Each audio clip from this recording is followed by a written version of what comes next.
Kia ora Rotorua, ahead in tonight's bulletin. Holiday Inn Rotorua opens a new bike wash station for hotel guests.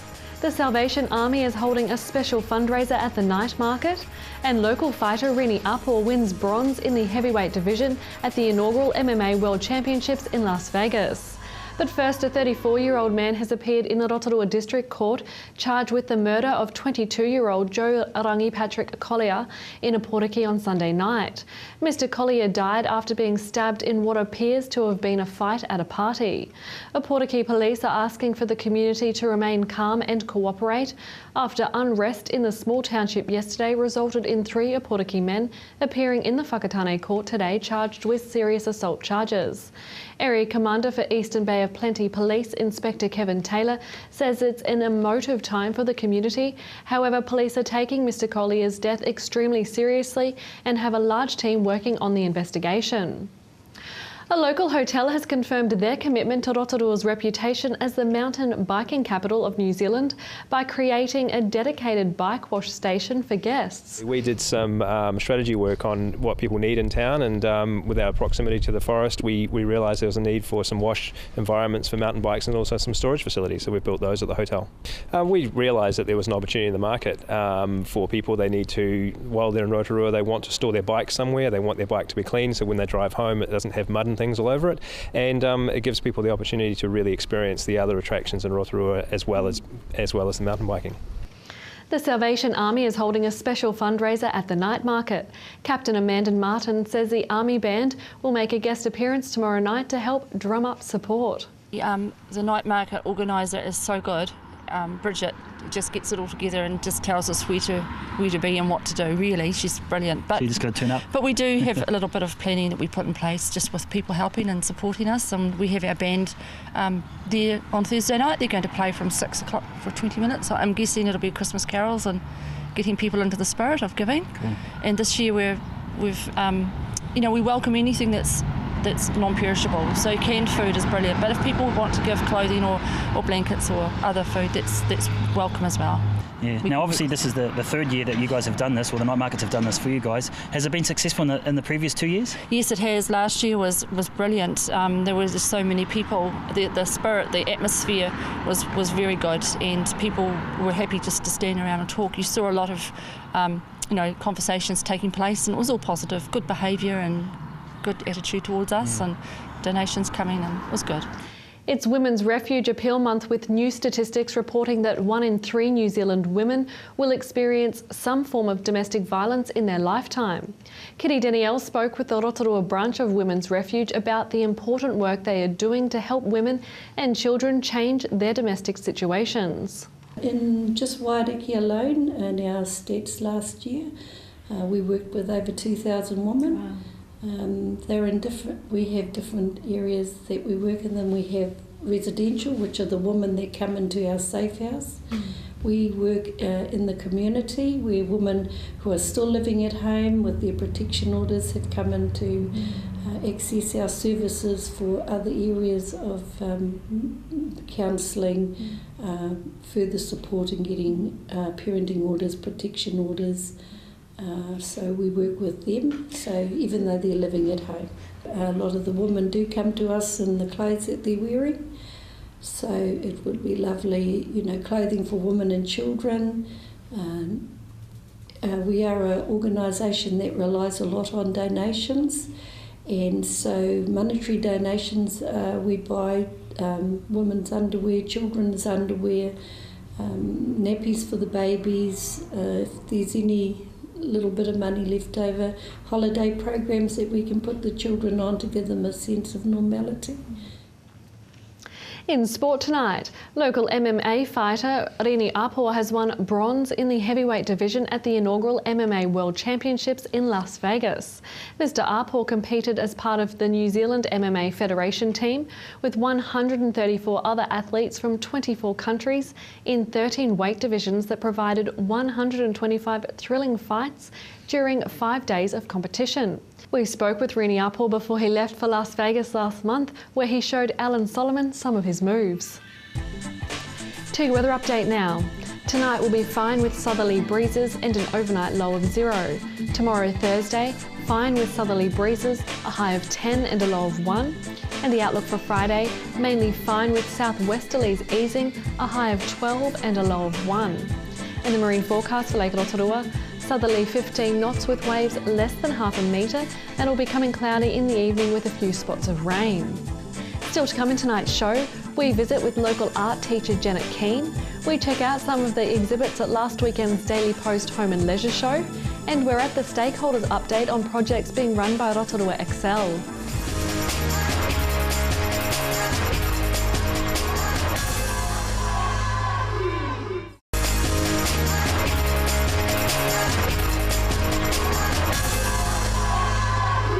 Well, how important is creativity? But I think probably the more pertinent question is, how creative are you? Now, if you don't think you're very creative, I've got a person here with me today who will encourage you to believe that you are creative, and this is the creative queen, Janet Keane. Oh, that even rhymes. It sure does. It does. That's the idea of it. How are you, Janet? I'm excellent. How are you? Awesome, absolutely awesome. Now, last time we came to talk to you, I walked in here and was blown away by the colour and the smells, and everything just hit me. And we've come back again. Same feeling, but it's a little bit more compact. That's just a nice way of saying it's messy. Oh, I see. Yes, it has. It's got extremely messy in the last time since you've been here, because I've been really busy. And well, busy's good. yeah, it is good. I've been busy doing a lot of my own work, so that's why it's all over the place, and I'm using these holidays to try and tidy it up. Speaking of the holidays, have you had many kids in? I haven't had as many as I thought. A lot of people said they would come, but they haven't turned up, so I've used this time to start tidying my studio and do some of my own work. So and we've caught you right in the middle of it. It's great. Yeah. Now, at the start of the story, I talked about how important creativity is. Now, I believe everybody's got some sort of creative streak, and it's about finding that creativity and moulding it and using it and upskilling it and tuning it. Is that how you would see creativity as well? Yes, I do. I actually think that everybody has a creative spark within them, and it's just a matter of us finding what it is. And creativity can be quite a wide thing. It can be from cooking to planting trees to doing art to going for a walk with your camera and photographing something beautiful. A lot of people are doing that these days, especially on YouTube, you know, taking the camera out and they're capturing something amazing, and next thing it's on TV1 or TV3. It is, it's amazing. Yeah. It's a really easy way for people to enter into creativity. So I just like to encourage everybody to take a camera out and snap wherever they go. Well, young kids these days with technology, they can change and manipulate photos on their iPad. Oh, they can. Yeah, That's it's an explosion, so we're really happy about that. I belong to the Rotorua Camera Club, and everybody there is really creative, so it's good. Do you think too much technology might detract from doing things like the mosaics and the crayons and the felts and the paints? I think there is a danger of that people can get so caught up in technology that they don't use their hands. So that's why I have this studio here, to encourage people to actually have some hands-on creativity, because that in a lot of ways really satisfies the brain. It's an amazing feeling to do something with your hand. Well, it's interesting you brought up the brain, because it's the right side, isn't it, for people that are creative, you know, enjoy art and maths and things like that. Not maths. Maths is left hand, but art would be right hand. Yeah, anything that's creative. Yeah, what side are you? I'm more right hand than left hand. I'm not a particularly logical or tidy person, as you can see. So I have a challenge with those areas. What about kids that come in here and maybe they haven't discovered what their skill is or their gift is when it comes to art? How do you get that? How do you encourage that out of them? Well, usually I sit down and have an interview with them and talk to them about what their interests are. And most kids have a passion about something. Some kids have passions about cars or trains or trucks or animals, and we just talk about what they're interested in, and then each person has a tailor-made art program to what their interest is. Wow, that's amazing. Yeah, it is. Yeah. So I don't have huge classes, and everybody's doing something different, but everyone's focusing on their passion. What about any adults that come in that have had no art experience whatsoever? Do you get many of those? Yes, majority of people that I have in the studio are people with no art experience at all. Yeah. And it's good because you can introduce them to a lot of really beautiful things, and they can flower really quickly. Once your student comes in, whether it's a child or adult, and they start creating, what's the sort of things that you notice, once they get it and they're actually starting to invent and make something? What do you see on their face? Well, I often see people start to light up. They, particularly women, older women or women with children, quite often they're very stressed. By the time they're finished with a situation with me, they go out of here really happy and unstressed. It's given them a little bit of peace of mind and a rest from their hectic lives. So it's obviously therapeutic. Oh, it's really therapeutic. I think half of what I do here is like therapy. And they'll talk to me about all sorts of things, and I'm always have very confidential. Yeah, of but course. things come out during the process of being creative, so it's very stress releasing, and it's great for the mind and the body and the soul. And the soul. And the soul, yeah. Now you also do a regular column in the Daily Post. Yeah, how'd you and the get onto that? Weekender. Yeah. Oh, well, I used to be interviewed by Cherie quite a bit, and I just asked her, I said, I've always wanted to do a creativity column in the newspaper, can I do one? And she said, yes, of course you can. And so I do one every week in the Weekender, and every second week in the Daily Post I do a DIY column, and I teach people how to make things. Wow, that's awesome. Yeah, it's wonderful. I Yeah. love writing as much as it's being creative, really. That's awesome. I love creativity. Janet, appreciate Yeah. your time. Thank you very much. Thank I've you. enjoyed being interviewed by you. Yeah, cool. Thank you.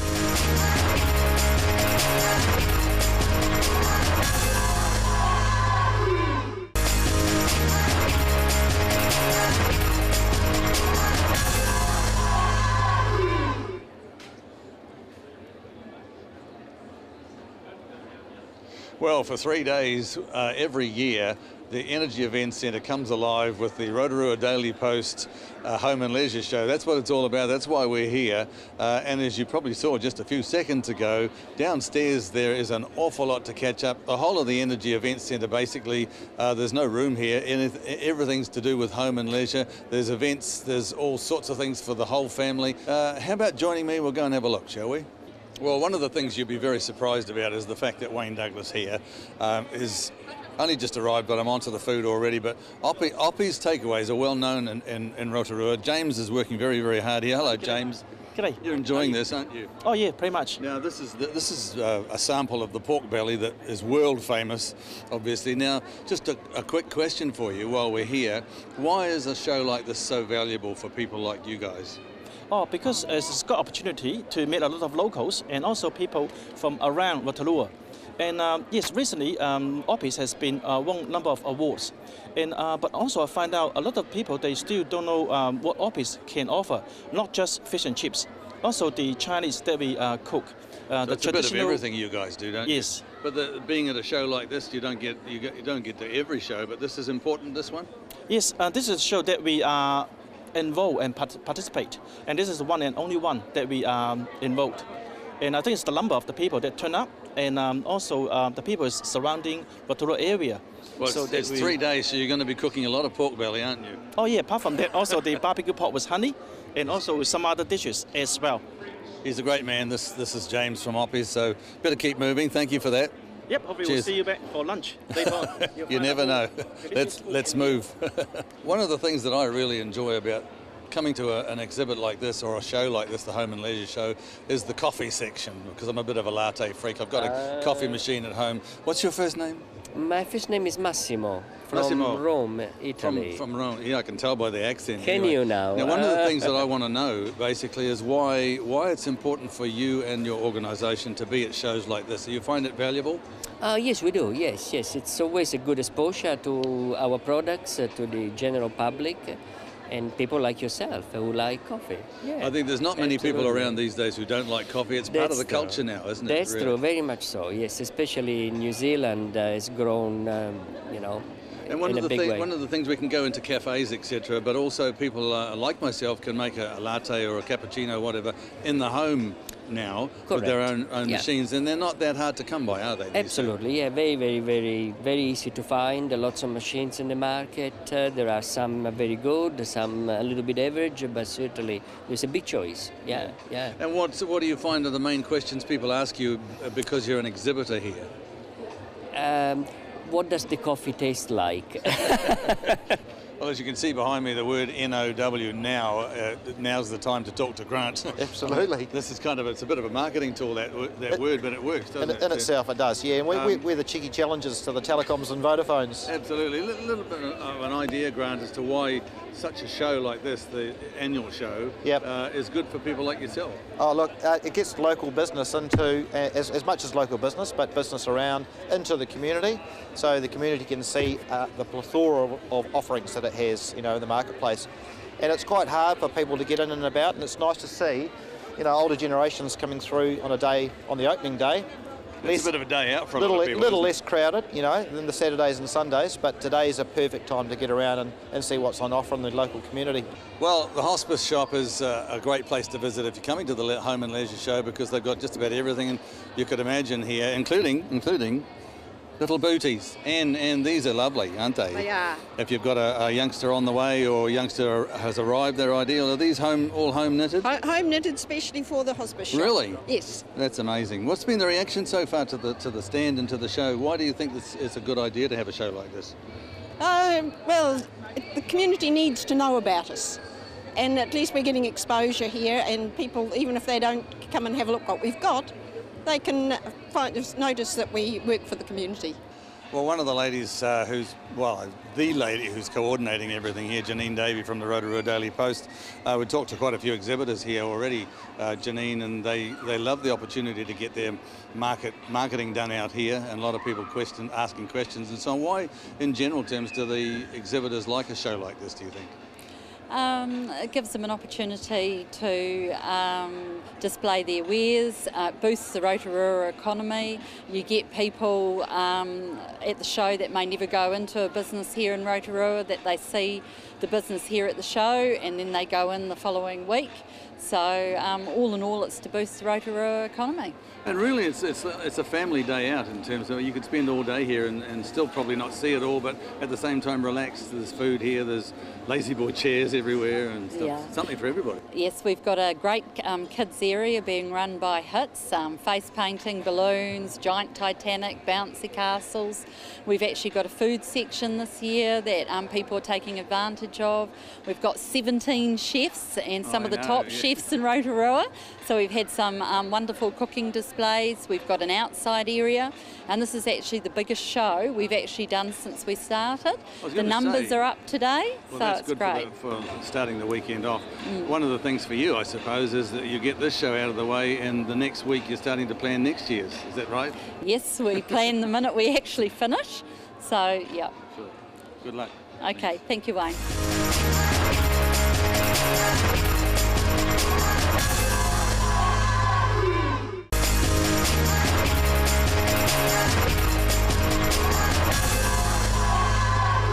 Well, we're down at the Rotorua Council Chambers today, and we're going to catch up with a few people who have been involved in the Excel initiative, which is all about raising education standards here in New Zealand. Now, there's about 12 different projects, and we're briefly going to touch on a few of them because there's so much information for you guys to listen to and to hear. But we'll just touch on a few and give you a bit more of an update of what's happening with Excel here in Rotorua. Hi, Hina Morad. Now, your project is literacy and numeracy. Just explain what that's about. We're based on data that we collected from the ministry, we identified that there were two areas, 2 year levels in schools that where their achievement levels dropped significantly, and so we decided to use this project to figure out why that is and focus on perhaps year levels where we could make a difference. So we decided that at year 3, because the achievement levels had dropped there, we wanted to go into year 1 and 2, work with year 1 and 2 teachers to find out what is it that is happening there that might have an impact on these year 3 results. There was a decision made to pick up on teacher professional development, learning and development, and provide support there, and that's what we're doing at the moment. Hi Phil, now you're obviously down at the youth centre and you're in charge of Project 6. It's all about attendance and engagement. I guess from your point of view, that's probably one of the hardest things for kids these days is getting them to be engaged and getting them to turn up on the day. Yeah, that's correct. They're finding it hard to stay engaged in school, so what we're trying to do is engage them at the early age before it becomes ingrained by the time they get to high school. then that truancy it just doesn't happen. Now you mentioned in your speech up here that there was a couple of pilot schemes that you guys were initiating. Just tell us a bit about those. Okay, the first one we have is combined is called Te Tauhere, which is the connection. We have one side, which is my attendance and engagement, so therefore we go to the schools, ask for referrals of kids that are becoming disengaged, and the other part is the learner wellbeing, which is also part of Project 9 in Excel, and that's one of the reasons they may not attend schools because of a health problem. So working together, we can get them re-engaged. Is it very often you would get these two very different industries working together? No, not that often, eh? It's quite good that it is happening, because some of our kids at that age group, the services are free, and the families sometimes don't see the connection between the two, so they don't see that connecting their whatever health problem they have with their not engaging in school. So now that they're connected, hopefully they can get that re-engagement. Hi Roana, now you're obviously working on Project 3 about the transition of kids into different schools from primary to intermediate and to high school. There's got to be some challenges around those transitions, so just share with us some of those challenges and how we can overcome them. What we're finding is that there's quite a significant drop-off in engagement each time the group of children move through those transitions. Some people estimate that drop-off is as high as 10 to 15%, which is too high. We want our children to experience seamless transitions from early childhood education into primary school, from primary to intermediate, from intermediate into secondary school, and then onwards into tertiary.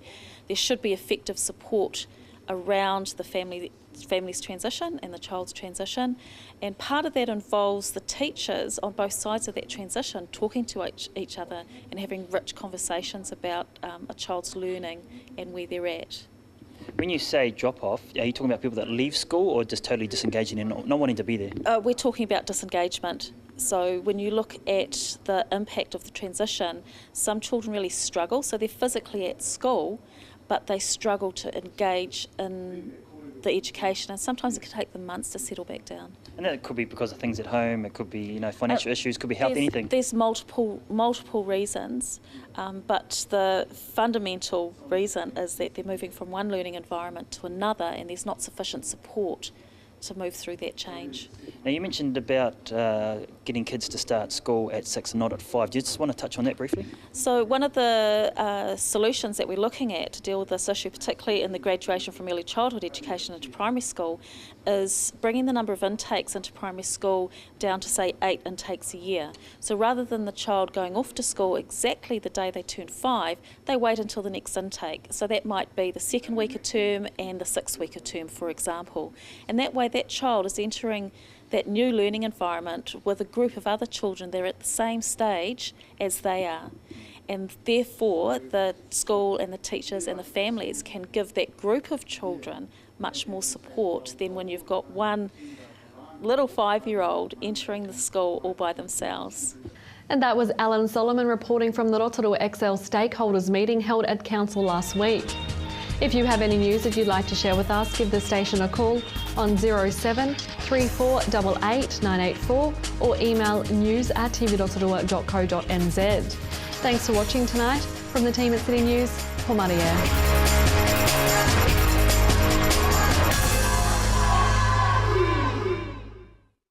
Supporting local content so you can see more of New Zealand on air.